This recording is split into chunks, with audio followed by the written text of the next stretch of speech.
Good morning students. आशा करता हूँ आपने जो पहले वीडियो बनाई थी वो जरूर देखी होगी और उनसे कुछ सीखा होगा। तो आज मैं आपके लिए एक नई वीडियो बनाता हूँ। नेक्स्ट टॉपिक हम उसमें अपना डिस्कस करेंगे। तो जितने अच्छे से आप पढ़ोगे और वीडियो को लाइक करना सब्सक्राइब करना ना भूलें, क्योंकि जितना ज़्यादा आप इसको लाइक सब्सक्राइब करोगे उतना ही ज़्यादा मेरे लिए क्या होगा, अच्छा होगा। अब नेक्स्ट टॉपिक हम आज का स्टार्ट करते हैं। तो टॉपिक करते हैं हम Coulomb's law.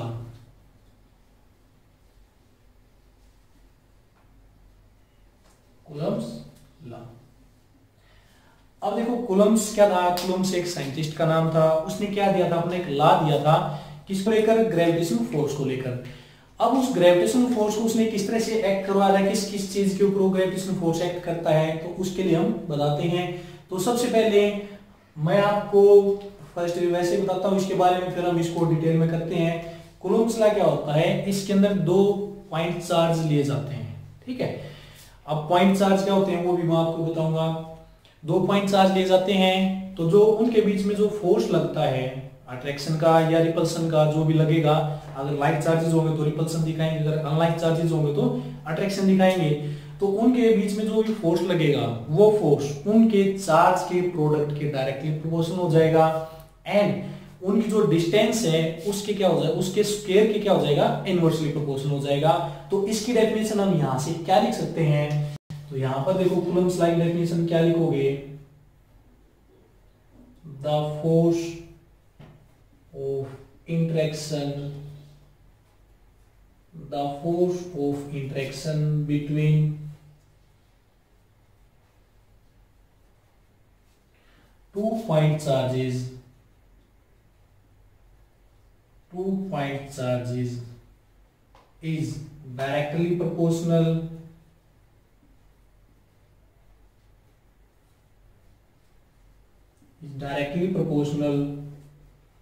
to the product of their charges and inversely proportional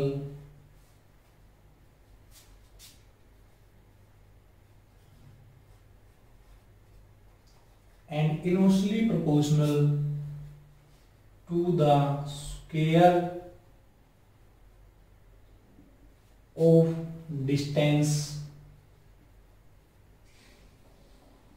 between them। तो ये हमने इसकी डेफिनेशन दी है कि द फोर्स ऑफ इंटरेक्शन। अब देखो मैंने आपको रिपल्सन भी बताया था, अट्रैक्शन भी बताया था, लेकिन यहां पर मैंने क्या लिखा है, इंटरेक्शन लिखा है। इंटरेक्शन का मीनिंग क्या होता है, इंटरेक्शन जो वर्ड होता है उसके अंदर हमारे दोनों फोर्स आ जाते हैं, अट्रैक्शन वाला भी और रिपल्सन वाला भी। तो दोनों फोर्सेस इसके अंदर क्या हो जाते हैं, इंक्लूड हो जाते हैं, अट्रैक्शन और रिपल्सन। तो इसलिए हम इसको क्या बोल सकते हैं, डायरेक्टली इंटरेक्शन हम इसको बोल सकते हैं। तो जो दो फोर्स लगेगा दोनों पॉइंट चार्जेस के बीच में, अब देखो हम इसको डायग्राम की हेल्प से कैसे कैसे कर सकते हैं। तो यहां पर देखो हमने दो चार्ज मान लिए। फर्स्ट के ऊपर हमने क्या मान लिया, Q1 चार्ज मान लिया।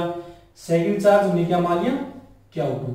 अब ये चार्ज आप कैसे भी मान सकते हो, लाइक भी हो सकते हैं, अनलाइक भी हो सकते हैं। दोनों के जो डिस्टेंस होगा, इन दोनों बीच की जो डिस्टेंस हमने किससे दिखा दी, आर मीटर। ठीक है, इसके ऊपर Q1 कूलम चार्ज है, इसके ऊपर Q2 कूलम चार्ज है। दोनों बीच में जो डिस्टेंस हो क्या हमारी क्या है, आर मीटर के अंदर हमने ले ली। अब डेफिनेशन के अकॉर्डिंग हमें चलना है। डेफिनेशन जैसे हमने डेफिनेशन दी वैसे ही हम इसका क्या बनाएंगे, फॉर्मूला बनाएंगे। तो यहां से फर्स्ट डेफिनेशन में हमने क्या कहा कि डायरेक्टली प्रोपोर्शनल है किसके, प्रोडक्ट ऑफ देयर चार्जेस। तो यहां से हम मान लेते हैं इनके बीच में क्या लगता है, एफ फोर्स लगता है। तो डायरेक्टली प्रोपोर्शनल होगा इनके जो चार्ज है उसके प्रोडक्ट के। हमने दिखा दिया। इसको हम इक्वेशन नंबर क्या मान लेते हैं, फर्स्ट मान लेते हैं। फिर सेकंड इसने क्या बोला है कि ये इनवर्सली प्रोपोर्शनल है किसके, square of distance between them, उनके बीच की जो डिस्टेंस है उसके स्क्वायर की। लेकिन क्या है, इनवर्सली। इनवर्सली का मतलब क्या होता है, उल्टा। उल्टा का क्या मतलब होता है, जैसे देखो एफ इनवर्सली प्रोपोर्शनल होता है इनके बीच की जो डिस्टेंस उसके स्क्वायर के। इसको इक्वेशन नंबर सेकंड मान ले। अब देखो इनवर्सली का मतलब क्या होता है, इन जो दोनों का साइन है डायरेक्टली और इनवर्सली दोनों का साइन सेम है, लेकिन एक में हमने वैसे सिंपल लिख दिया और एक में हमने क्या कर दिया 1 के बाई में लिख दिया। इसी से डायरेक्टली और इनवर्सली में क्या होता है, डिफरेंस होता है। इनवर्सली का मीनिंग होता है अगर हमारे पास ये चीज ज्यादा होती है तो ऑटोमेटिकली ये चीज क्या हो जाएगी, कम हो जाएगी, और अगर ये चीज कम होती है तो ये क्या हो जाएगी, ज्यादा। और डायरेक्टली में क्या होता है, अगर ये चीज ज्यादा होगी तो ये भी बढ़ जाएगा, और जितनी ज्यादा होगी उतना ही ज्यादा ये हो जाएगा। ठीक है, तो डायरेक्टली और इनवर्सली के बीच में ये डिफरेंस होता है। तो इन दोनों इक्वेशन का हमें क्या करना है, यूज करना है। जब हम इन दो इक्वेशन का यूज करेंगे तो from equation first and second यहां से करेंगे तो f डायरेक्टली प्रोपोर्शनल हो जाएगा Q1 Q2 डिवाइड बाई क्या हो जाएगा, R स्क्वायर हो जाएगा। अब देखो कोई भी जो चीज होती है, कोई भी फॉर्मूला जब हम निकालते हैं तो उसके अंदर आपने ये साइन कभी नहीं देखा होगा, ये साइन देखा होगा स्टार्टिंग में जब स्टार्ट होता है, लेकिन लास्ट में जो एक्चुअल फॉर्मूला निकल के आता है उसके अंदर ये साइन कहीं पर भी हमें दिखाई नहीं देता। तो इस डायरेक्टली प्रोपोर्शनल ये साइन को हमें क्या करना होता है, रिमूव करना होता है। तो इसको रिमूव कब करेंगे, इसको रिमूव करने के लिए हमें एक कांस्टेंट की जरूरत होती है। तो वो कांस्टेंट जो होता है ना, हर फॉर्मूले के हिसाब से अलग अलग साइंटिस्ट ने अपना अलग अलग दिया है। तो इसके अंदर हम एक कांस्टेंट लगा देते हैं इज इक्वल टू के हमने क्या मान लिया, कांस्टेंट मान लिया Q1 Q2 divide by R square. तो ये हमारे पास क्या जाता है, कूलम्स लॉ का फॉर्मूला जाता है। अब देखो जो ये के हमने माना है, ये हमारे पास होता क्या है। अब हमने फोर्स कौन सा निकाला है, कूलम्स फोर्स। कूलम्स फोर्स के लिए हमने क्या यूज किए हैं, दो चार्जेस यूज किए हैं। तो इसको हम क्या बोल सकते हैं भाई, इनके बीच में जो फोर्स लगेगा वो क्या लगेगा, इलेक्ट्रोस्टैटिक फोर्स। क्यों, क्योंकि दोनों चार्जेस हमने किस में दिखाए हैं, रेस्ट के अंदर हमने दिखाए हैं। तो यहां पर हमारे पास क्या हुआ, जो इलेक्ट्रोस्टैटिक फोर्स। अब जो ये के हमने लिया है, इस के को हम क्या बोल सकते हैं, K is equal to electrostatic force constant. तो ये हमारा क्या होगा, इलेक्ट्रोस्टैटिक फोर्स कांस्टेंट हो जाएगा। अब जिस भी फॉर्मूले के अंदर हम जैसा भी कांस्टेंट यूज करेंगे उसकी क्या होती है, अपनी एक अलग अलग वैल्यू होती है। तो अगर हम इस इलेक्ट्रोस्टैटिक फोर्स कांस्टेंट की वैल्यू को देखते हैं तो इसकी वैल्यू कितनी आती है, किस तरह से हम इसको कर सकते हैं। तो देखो हमारे पास दो सिस्टम होते हैं, एक होता है सीजीएस सिस्टम, एक होता है एसआई सिस्टम। दोनों सिस्टम के अंदर अगर हम सीजीएस सिस्टम के अंदर इस के की वैल्यू देखते हैं तो सीजीएस सिस्टम के अंदर इसकी वैल्यू 1 होती है, और अगर हम एसआई सिस्टम के अंदर देखते हैं तो एसआई सिस्टम के अंदर इसकी वैल्यू कितनी होती है, 9 × 10⁹ ठीक है। हमारे पास ये क्या हो जाएगी, इसकी वैल्यू हो जाएगी, और इसकी जो यूनिट होती है वो क्या आती है, Newton.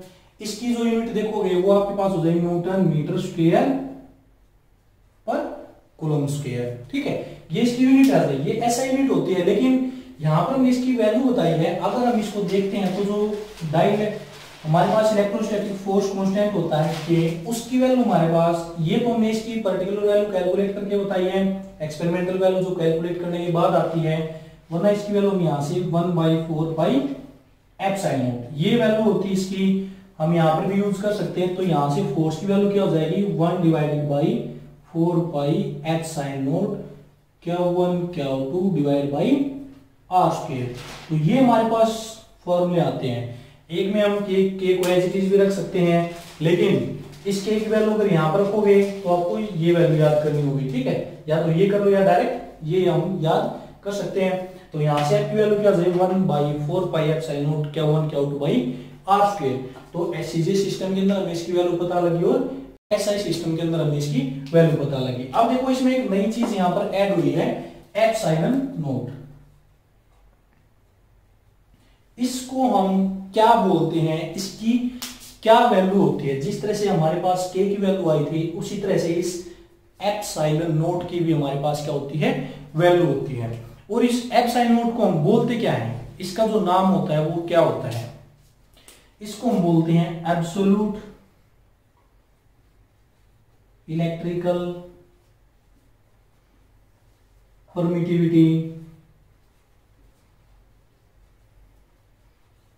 Of free space, absolute electrical permittivity of free space. अब देखो जो absolute electrical permittivity of free space है, इसका मीनिंग क्या होता है?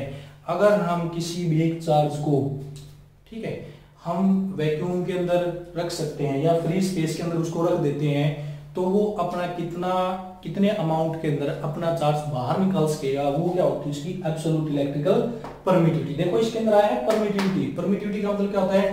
परमिशन देना किसी भी चीज को, किसमें? फ्री स्पेस के अंदर। तो फ्री स्पेस इस चार्ज को कितनी परमिशन देगा कि ये अपना कितना अमाउंट ऑफ चार्ज बाहर निकाल सकता है, तो ये हमारे पास आती है एब्सोल्यूट इलेक्ट्रिकल परमिटिविटी। अब देखो इस एब्सोल्यूट इलेक्ट्रिकल परमिटिविटी की अगर हम क्या निकालते हैं, वैल्यू निकालते हैं या डायमेंशन फॉर्मूला निकालते हैं, तो हमारे पास इसकी वैल्यू कितनी आएगी और कहां से हम इसकी वैल्यू कैलकुलेट कर सकते हैं। तो देखो इसके लिए, और इससे इसकी वैल्यू कैलकुलेट करने से पहले हम जो मैंने आपको एक पॉइंट चार्ज बताए थे, ये जो पॉइंट चार्ज है इसकी डेफिनेशन देखो। पॉइंट चार्ज हमारे पास क्या होता है? जैसे हमने यहाँ पर एक ये चार्ज, एक ये चार्ज, दो चार्ज हमने क्या किए हैं, कंसीडर किए हैं, तो इन दोनों को हम पॉइंट चार्ज कब बोल देंगे? देखो ये चार्ज है, ये चार्ज है, इसका कुछ ना कुछ साइज होगा। अगर मैं इन दोनों चार्ज को r डिस्टेंस से क्या कर देता हूं, सेपरेट कर देता हूं, और ये जो इनके बीच की डिस्टेंस है, अगर वो डिस्टेंस इन चार्जेस के साइज के कंपैरिजन में वेरी वेरी लार्ज है, तब हम इन चार्जेस को क्या बोल सकते हैं? पॉइंट चार्जेस बोल सकते हैं। जैसे ग्रेविटेशनल फोर्स आता है 11th क्लास में। ग्रेविटेशनल फोर्स के अंदर क्या होता है कि दो मास ऑब्जेक्ट लिए जाते हैं। अगर मैं अर्थ और मून की बात करता हूं, तो अर्थ और मून के बीच की जो डिस्टेंस है वो अर्थ के साइज के कंपैरिजन में और मून के साइज के कंपैरिजन में क्या है? वेरी लार्ज है। तो उस केस में हम दोनों को पॉइंट ऑब्जेक्ट बोल सकते हैं। तो इसी तरह यहां पर है, अगर इन दोनों चार्जेस के बीच की डिस्टेंस इन चार्जेस से वेरी वेरी लार्ज है, तो हम इसको क्या बोल देंगे? पॉइंट चार्ज बोल देंगे। या फिर ये बोल सकते हो, बिल्कुल हम इसको पॉइंट की तरह डिनोट कर सकते हैं इस तरह से, तो इसको हम क्या बोल दें? पॉइंट चार्ज बोल दिया। अब हमें वापस हम अपने absolute electrical permittivity of free space के ऊपर आते हैं। तो यहां से ये आता है। अब हमें इस एप्सिलॉन नॉट की वैल्यू क्या करते हैं? कैलकुलेट करते हैं। इसका डायमेंशन फॉर्मूला क्या होता है? ये दोनों चीज आपके लिए क्या है? इंपॉर्टेंट है। तो देखो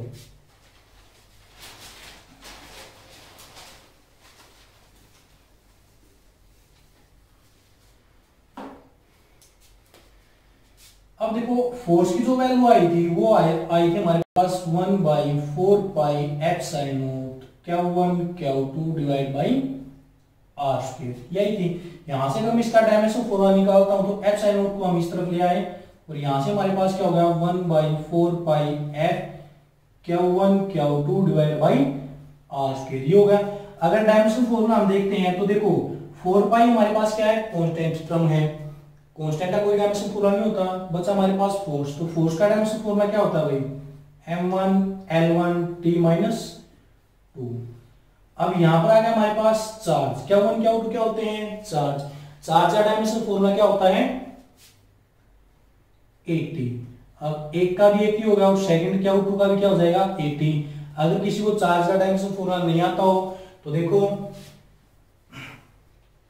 करंट हमारे पास क्या होता है? फ्लो ऑफ चार्ज पर मिनट टाइम, ये होता है करंट। अगर मैं यहां से Q की वैल्यू निकालता हूं तो Q क्या हो जाएगा?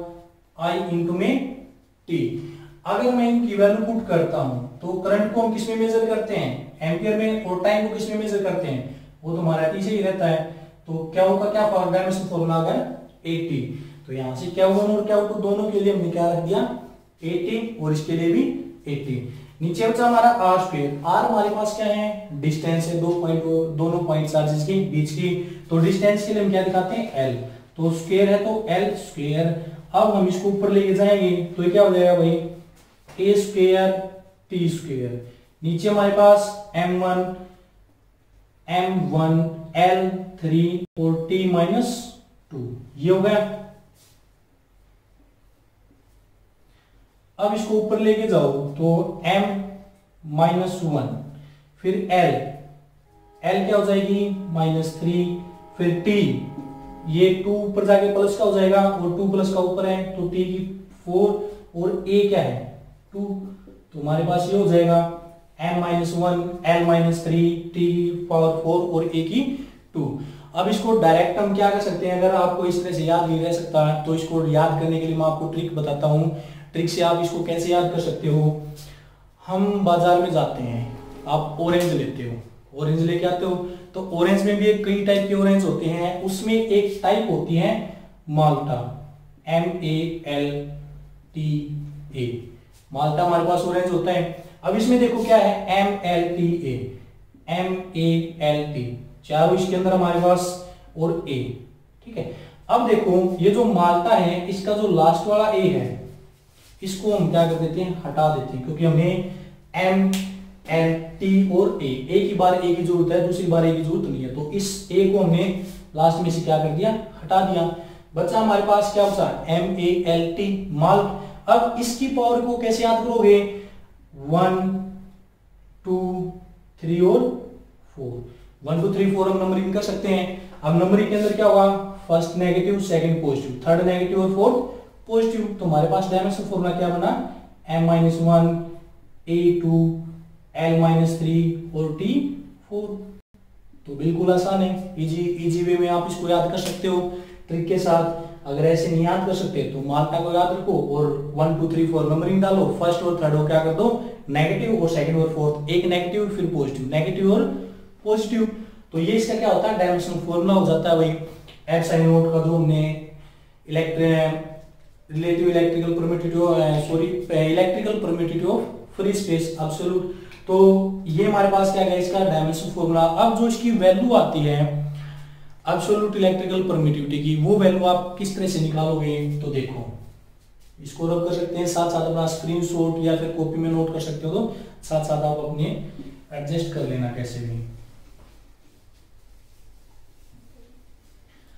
अब देखो इस एब्सोल्यूट इलेक्ट्रिकल परमिटिविटी की वैल्यू आप कैसे निकालोगे, तो यहां से देखो के की वैल्यू किसके इक्वल आई थी, एसआई सिस्टम के अंदर 1/4 एप्सिलॉन नॉट, ये भी आई थी, और के की वैल्यू हमारे पास ये भी थी 9 × 10⁹9, ठीक है, हमारे पास ये आ गई। अब इसके अंदर आप क्या करोगे, यहां से अगर मैं एप्सिलॉन नॉट की वैल्यू कैलकुलेट करता हूं तो 1/4 इंटू में के, ये वैल्यू आ जाती है। यहां पर इसकी वैल्यू पुट करेंगे तो 1/4 इंटू पाई की वैल्यू क्या होती है 3.14 इंटू के की वैल्यू हमने क्या दी थी भाई 9 × 10⁹9।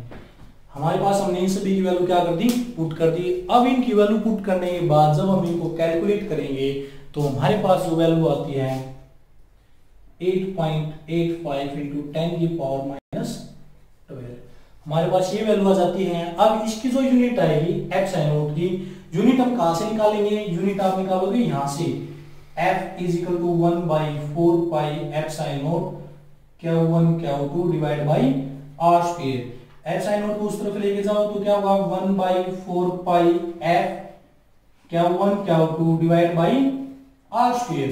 4 हमारे पास क्या है, कांस्टेंट है, इसकी कोई यूनिट नहीं होती, तो यहां से फोर्स की क्या होगी न्यूटन, Q1 Q2 चार्ज क्या होती कूलम, तो कूलम स्क्वायर हो गया। नीचे हमारे पास r डिस्टेंस है, तो डिस्टेंस के लिए हम क्या लेते हैं भाई मीटर स्क्वायर, तो इसको ऊपर लेके जाओगे तो क्या होगा कूलम स्क्वायर पर न्यूटन पर मीटर स्क्वायर, तो क्या होगा इसकी यूनिट हो जाती है। तो यहां पर यूनिट लिख दो कूलम स्क्वायर पर न्यूटन पर मीटर स्क्वायर। अब इसमें आप एक बात ध्यान रखना, यहाँ पर हमारे पास जो k की वैल्यू आई थी 9 × 10⁹9, इसकी यूनिट मैंने आपको क्या बताई थी न्यूटन मीटर स्क्वायर पर कूलम स्क्वायर। इस k की यूनिट हमारे पास ये आई थी, लेकिन जो एब्सोल्यूट इलेक्ट्रिकल परमिटिविटी आई है उसकी यूनिट आई है, उसकी यूनिट जो आई है कूलम स्क्वायर पर न्यूटन पर मीटर स्क्वायर। तो देखो ये यूनिट और ये यूनिट दोनों क्या है एक दूसरे की अपोजिट है, इसमें जो पॉजिटिव है वो इसमें क्या है नेगेटिव है। तो इससे आप इसको डायरेक्टली याद कर सकते हो ट्रिक के साथ कि k की जो यूनिट है न्यूटन मीटर स्क्वायर पर कूलम स्क्वायर है, लेकिन जो एब्सोल्यूट इलेक्ट्रिकल परमिटिविटी क्या है वो क्या है कूलम स्क्वायर पर न्यूटन पर मीटर स्क्वायर। तो ये हमारे पास क्या था कूलम्स लॉ था, ठीक है, लेकिन ये वेक्टर फॉर्म नहीं है, वेक्टर फॉर्म को हम अपनी नेक्स्ट वीडियो के अंदर करेंगे। ये हमारे पास क्या है सिंपल कूलम्स लॉ है। अगर आपको ये अच्छे से अंडरस्टूड हो जाता है तो जो वेक्टर फॉर्म है वो आपको और अच्छे से अंडरस्टूड में आएगी, तो इसलिए मैंने आपको ये अलग से करवाया है। तो ये कूलम्स लॉ था। अब इसके बाद में क्या होता है, चार्ज और मास के अंदर क्या जाता है, डिफरेंस आता है। देखो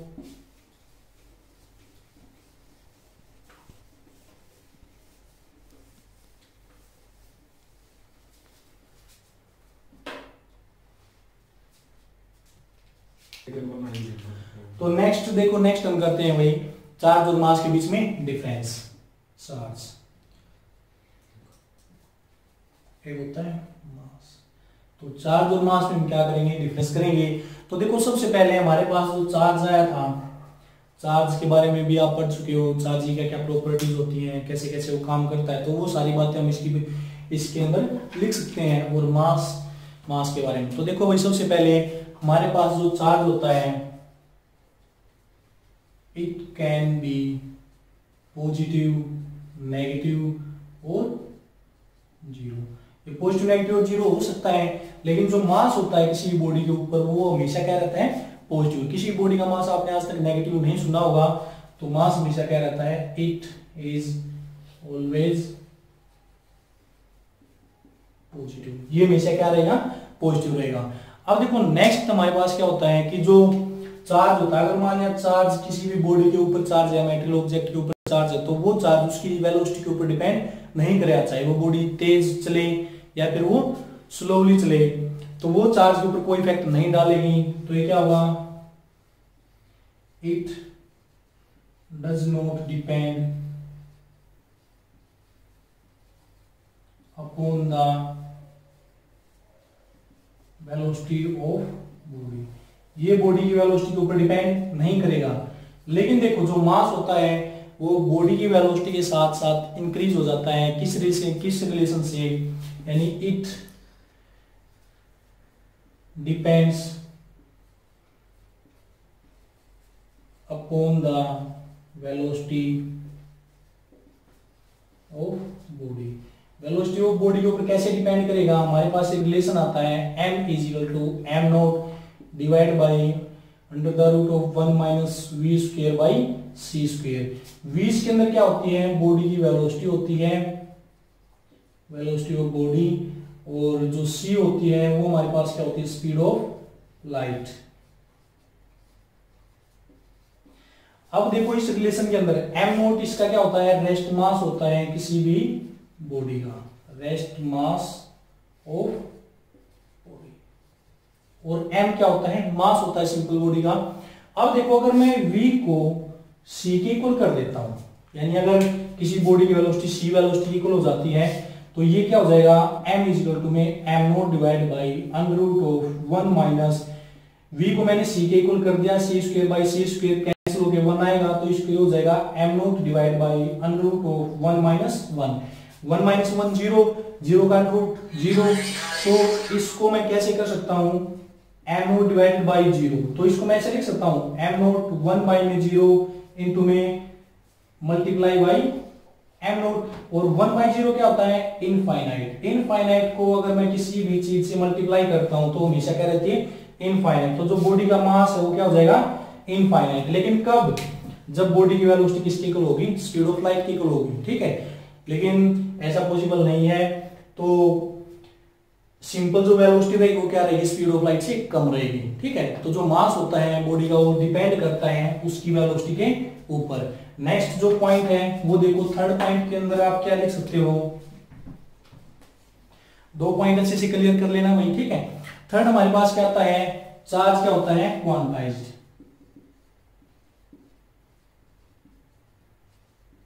चार्ज क्वांटाइज होता है। चार्ज और प्रॉपर्टीज के अंदर आपने क्वांटाइज के बारे में पढ़ा था कि चार्ज क्वांटाइज कैसे होता है, ठीक है।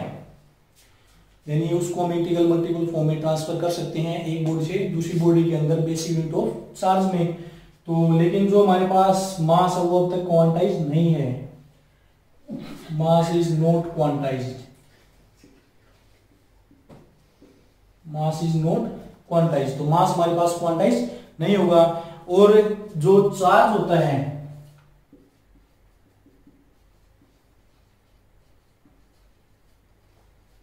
वो कंजर्व होता है, ठीक है। कंजर्वेशन ऑफ चार्ज, ये भी प्रॉपर्टी चार्ज की। चार्ज आपका क्या होगा, कंजर्व होगा, लेकिन जो मास होता है बॉडी का वो अभी तक कंजर्व नहीं कर पाए हम उसको, mass of body is not conserved here, यानी मास को हम कंजर्व नहीं कर पाए हैं। क्यों? क्योंकि मास एनर्जी के साथ आके कंजर्व होता है। जो आइंस्टीन की इक्वेशन आती है E is equal to mc², energy mass equation वाली जो एनर्जी मास इक्वेशन होती है, एनर्जी को मास के अंदर कन्वर्ट कर सकते हैं, मास को एनर्जी के अंदर कन्वर्ट कर सकते हैं। तो इस इक्वेशन के थ्रू हम क्या करेंगे, मास को कंजर्व कर सकते हैं, लेकिन अकेला हमारा जो मास है वो अभी तक कंजर्व नहीं हुआ है। अब इसके अंदर जो लास्ट पॉइंट है, जो चार्ज होता है, जो फोर्स ऑफ इलेक्ट्रोस्टैटिक फोर्स लगता है, वो अट्रैक्टिव भी हो सकता है, रिपल्सिव भी हो सकता है, ठीक है, दोनों चार्जेस के बीच में। यानी the force between two charges is attractive and repulsive। Attractive भी हो सकता है और रिपल्सिव भी हो सकता है, लेकिन अगर हम मास की बात करते हैं तो मास हमारे पास कौन से फोर्स के अंदर आता है, ग्रेविटेशनल फोर्स के अंदर हम उसको यूज करते हैं। तो जो ग्रेविटेशनल फोर्स होता है वो हमेशा क्या रहता है, अट्रैक्टिव रहता है, किन्हीं भी दो ऑब्जेक्ट के बीच में, वो कभी भी रिपल्सिव नहीं होता। तो the gravitational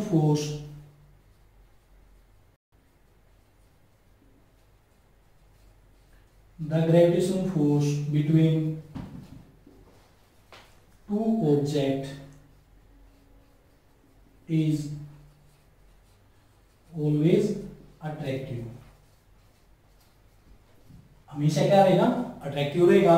अगर अब देखो मास की डेफिनेशन तो आपको पता ही होगा, 11th क्लास से आप पढ़ते जाते हो। मास हमारे पास क्या होता है, the quantity of matter present into the body, वो हमारे क्या होता है, मास हो जाता है। तो ये हमारे पास दो टॉपिक थे, कूलम्ब्स फोर्स, एक चार्ज और मास के बीच में डिफरेंस। तो इनको अच्छे से आपने करना है। आगे के जो टॉपिक होंगे वो हम अपनी नेक्स्ट वीडियो के अंदर लेके चलेंगे, लेकिन तब तक इस वीडियो को अगर आप देखते हो, अच्छे लगते तो इसको लाइक और सब्सक्राइब करना ना भूलें, ताकि आपके पास जो नेक्स्ट वीडियो आती रहे उसको आप उसका नोटिफिकेशन आपके पास आता रहे। तो थैंक यू, इसके अच्छे से करना आप इसको।